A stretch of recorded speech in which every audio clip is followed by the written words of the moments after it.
بسم اللہ الرحمن الرحیم۔ شروع اللہ کے نام سے جو بڑا مہربان اور نہایت رحم کرنے والا ہے۔ معزز ناظرین، السلام علیکم ورحمۃ اللہ وبرکاتہ۔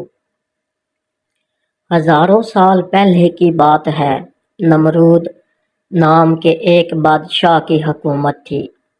اس نے خدا ہونے کا جھوٹا دعویٰ کر رکھا تھا، اور جو اسے خدا نہ مانتا اس پر بہت ظلم و ستم کرتا اور قتل بھی کروا دیتا تھا۔ اس دور کے نبی حضرت سیدنا ابراہیم علیہ السلام بھی نمرود کو خدا نہ ماننے کی وجہ سے آگ میں ڈالے گئے، مگر اللہ پاک کے حکم سے وہ آگ آپ علیہ السلام کے لیے ٹھنڈی ہو گئی اور آپ محفوظ رہے۔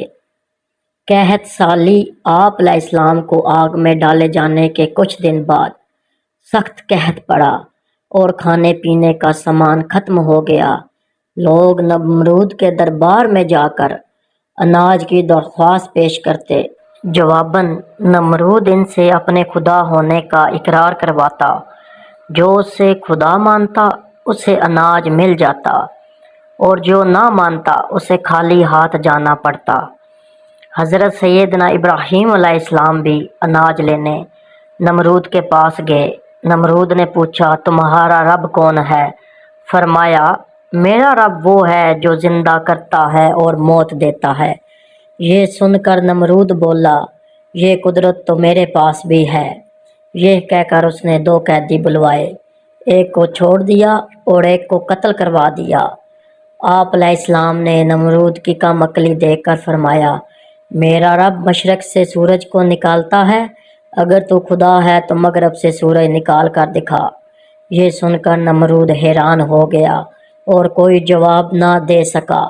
کچھ دیر بعد اپنی شرمندگی مٹانے کے لیے بولا، میرے پاس اناج نہیں ہے، جاؤ اپنے رب سے جا کر اناج مانگو۔ اناج کا تھیلا آپ علیہ السلام نمرود کے دربار سے نکل آئے اور گھر کی طرف چل پڑے۔ راستے میں ریت کا ایک ٹیلا نظر آیا۔ آپ علیہ السلام گھر والوں کو خوش کرنے کے لیے اسی ریت سے ایک تھیلا بھر کر گھر لے آئے اور سو گئے۔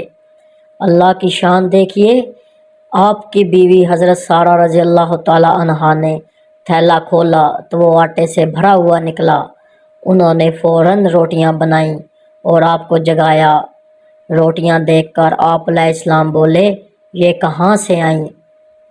انہوں نے کہا، یہ اسی آٹے سے بنائی ہیں جو آپ تھیلے میں بھر کر لائے تھے۔ آپ علیہ السلام سمجھ گئے کہ اللہ پاک کی طرف سے ریت آٹے میں تبدیل ہو گئی، چنانچہ آپ نے اللہ پاک کا شکر ادا کیا۔ ادھر اللہ پاک نے انسانی شکل میں ایک فرشتہ نمرود کے پاس بھیجا۔ فرشتے نے اس سے کہا، تیرا خدا کہتا ہے تو مجھ پر ایمان لے آ، میں تیری بادشاہت برقرار رکھوں گا۔ نمرود بولا، کون خدا؟ خدا تو صرف میں ہوں۔ فرشتے نے دوسری اور پھر تیسری بار بھی اپنی بات دہرائی، مگر ہر بار نمرود نے انکار ہی کیا۔ نمرود کی اس سرکشی کا نتیجہ یہ ہوا کہ اللہ پاک کی طرف سے مچھروں کی فوج نمرود کے لشکر پر مسلط ہو گئی، جس نے لشکر کے تمام افراد کا گوشت کھا کر سارا خون پی لیا اور ان کی صرف ہڈیاں باقی رہ گئیں۔ مچھر اتنے زیادہ تھے کہ سورج کی روشنی دکھائی نہیں دیتی تھی۔